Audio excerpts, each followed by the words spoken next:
It will be a difficult anniversary for China, bringing unwanted international attention. 20 years ago this week, China sent in the tanks to take back control of Tiananmen Square from students and other pro-democracy protesters.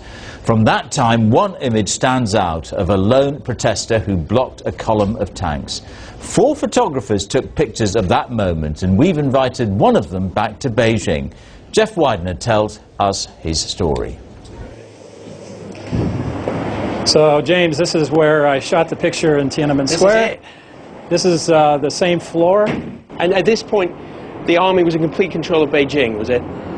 They were in charge of everything. And they were running the show. And was this a good location? Because we've got Tiananmen Square is about, what, 500 meters down that way, so you get a good view of the main avenue here. This is pretty much the only place to get the shot because you couldn't go any further because of all the security and the soldiers.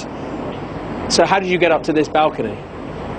As I came through the lobby of the Beijing hotel, I spied several security police. I started to get a little bit nervous, and I saw this young student standing, American kid, named Kurt or Kirk. To this day, I can't quite remember who he was, but I came in and I told him that in a whisper, I'm from Associated Press, can I please come up to your room?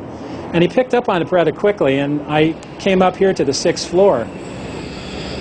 And then what happened? Well, we heard some noise coming down the street. It sounded like a column of tanks.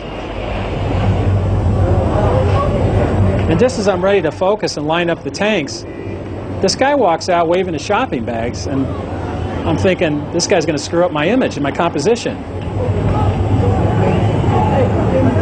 So as I take 1, 2, 3, and then the guy's gone. And then I noticed that something wasn't right, and the shutter speed was too slow. And after that, I thought I'd missed the shot. So once you had those 3 frames taken, how did you get the film out of here? The police were looking for journalists. Well, this was a problem, and so what happened is Kurt and we talked about it, and he was willing to take the film and hide it in his underwear and ride his bicycle back to the AP Bureau where it was filed. I think that picture has carried the story all these decades, you know, and it's kept it alive, and I think that picture represents something that is very powerful for many people. And a lot of people ask, you know, who is this man? What's his name? But for me personally, I think that maybe it's better we don't know who he is. He's like the unknown soldier. It's the battle of David and Goliath. The faceless man represents all of us and our triumphs and battles in life. And I think he made his message and what he believed in the fight for democracy. Remembering the Tiananmen Square